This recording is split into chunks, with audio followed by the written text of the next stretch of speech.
नमस्कार। ये आकाशवाणी शिमला है। अब आप प्रभा शर्मा से प्रादेशिक समाचार सुनिए।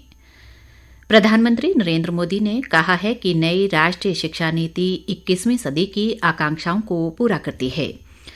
नई दिल्ली में परीक्षा पे चर्चा कार्यक्रम में छात्रों, शिक्षकों और अभिभावकों के साथ बातचीत करते हुए प्रधानमंत्री ने कहा कि शिक्षा नीति बनाने से पहले देश भर में विभिन्न वर्ग के लोगों से व्यापक स्तर पर विचार विमर्श किया गया है।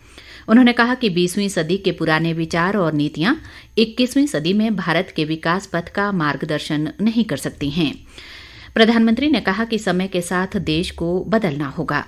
उन्होंने कहा कि प्रौद्योगिकी कोई अभिशाप नहीं है और इसका स्वागत तथा प्रभावी ढंग से उपयोग किया जाना चाहिए।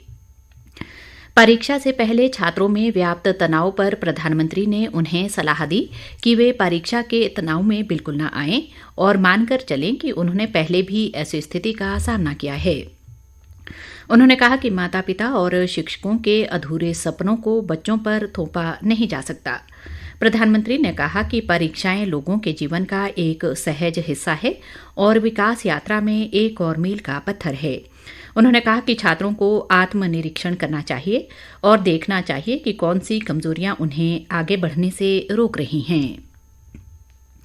राज्य में वित्त वर्ष 2021-22 के लिए कुल वस्तु व सेवा कर संग्रह 4,481 करोड़ रुपए रहा है, जबकि पिछले वित्तीय वर्ष में ये 3,464 करोड़ रुपए था। राज्य कर व आबकारी विभाग के एक प्रवक्ता ने आज शिमला में बताया कि इस वर्ष इसमें 29% वृद्धि हुई है।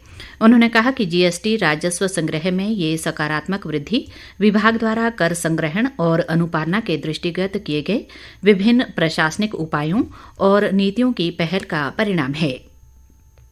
प्रवक्ता ने कहा कि सिस्टम की क्षमता बढ़ाने, अंतिम तिथि के बाद भी रिटर्न जमा न करने वालों पर दबिश, क्षेत्रीय अधिकारियों के प्रदर्शन की निगरानी, ई-वे बिलों का भौतिक सत्यापन व उन्हें ब्लॉक करने तथा ऐसे ही अन्य उपायों से रिटर्न जमा करने में निरंतर सुधार आया है। केंद्रीय सूचना व प्रसारण मंत्री अनुराग सिंह ठाकुर कल 1 दिवसीय दौरे पर हिमाचल आ रहे हैं। इस दौरान वे ऊना जिला के चिंतपूर्णी और गगरेट विधानसभा क्षेत्रों में विभिन्न कार्यक्रमों में हिस्सा लेंगे। खाद्य आपूर्ति मंत्री राजेंद्र गर्ग ने विद्यार्थियों से उच्च संस्कार ग्रहण करने का आह्वान करते हुए जीवन में लक्ष्य निर्धारित कर उसे प्राप्त करने को कहा है। वे आज घुमारवीं स्थित स्वामी विवेकानंद राजकीय महाविद्यालय के वार्षिक समारोह में बतौर मुख्य अतिथि बोल रहे थे।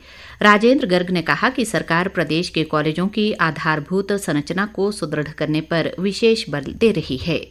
उन्होंने कहा कि घुमारवीं कॉलेज में विद्यार्थियों की बढ़ती संख्या को देखते हुए राज्य सरकार ने क्षेत्र के घंटालवी में एक नया कॉलेज स्वीकृत किया है। उन्होंने कहा कि इस कॉलेज के लिए 5 करोड़ रुपए स्वीकृत किए गए हैं। इस दौरान राजेंद्र गर्ग ने कॉलेज के विभिन्न गतिविधियों में अव्वल रहे मेधावी विद्यार्थियों को पुरस्कृत किया। वरिष्ठ भाजपा नेता व पूर्व मुख्यमंत्री प्रोफेसर प्रेम कुमार धूमल ने विद्यार्थियों को अच्छी शिक्षा ग्रहण कर लक्ष्य तय कर उसे हासिल करने का आह्वान किया। सुजानपुर के राजकीय महाविद्यालय के वार्षिक समारोह में विद्यार्थियों को संबोधित करते हुए उन्होंने कहा कि वे समय बर्बाद न कर कड़ी मेहनत से ही मुकाम हासिल करें ताकि रोजगार देने वाले उन्हें तलाशें।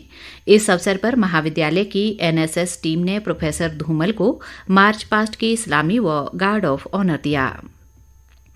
अखिल भारतीय कांग्रेस कमेटी के सचिव व प्रदेश सह प्रभारी तजिंदर पाल सिंह बिट्टू ने आगामी विधानसभा चुनाव को लेकर पार्टी कार्यकर्ताओं से एकजुट होकर कार्य करने को कहा है।